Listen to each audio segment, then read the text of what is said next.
គេ8ម៉ោង10ម៉ោង12ម៉ោងអ្នកខ្លះរហូតដល់16ម៉ោងក៏មានដែរហើយគាត់ថា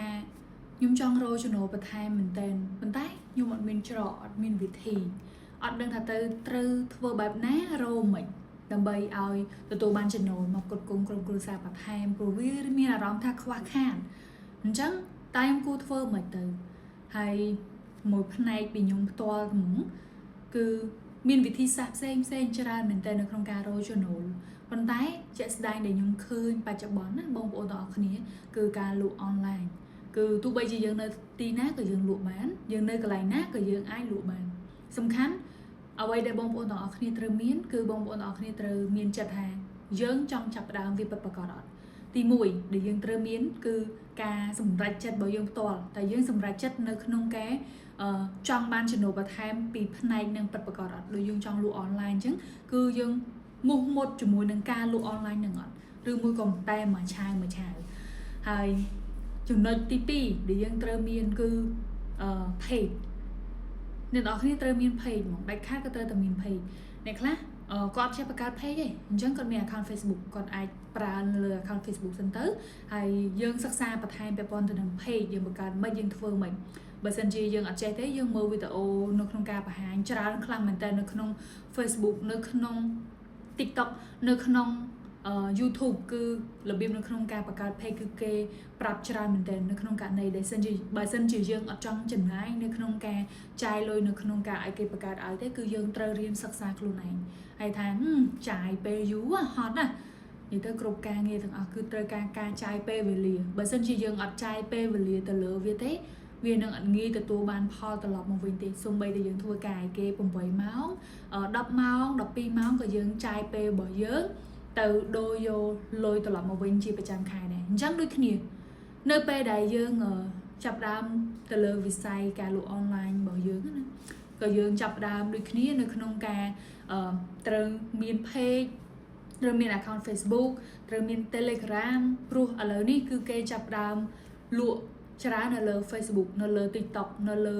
page គឺមានច្រើនខ្លាំងមែនតើយើងត្រូវរៀនសិក្សាពីនឹងចំណុចនឹងតិចម្ដង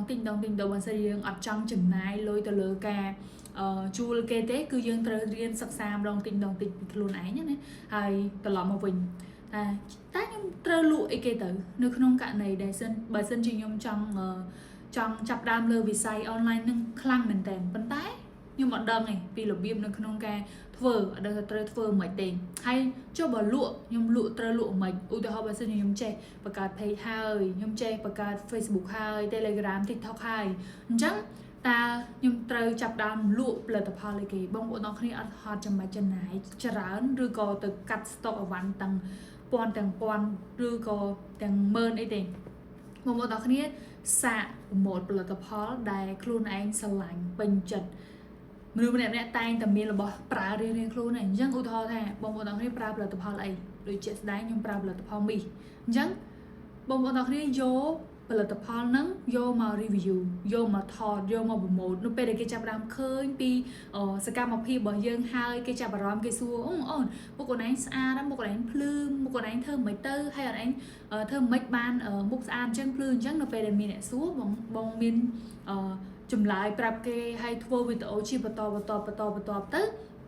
នៅពេលហ្នឹងគឺមានអ្នកចង់បានផលិតផលតពីបងអញ្ចឹងបងអាចកាត់ stock ឲ្យបានតម្លៃ100ជាងតិចតួចអីចឹងទៅខ្លះតា70រៀលជាងក៏អាចកាត់ឲ្យបានយកមកលក់បានដែរអញ្ចឹងនេះវាជាផ្នែកមួយ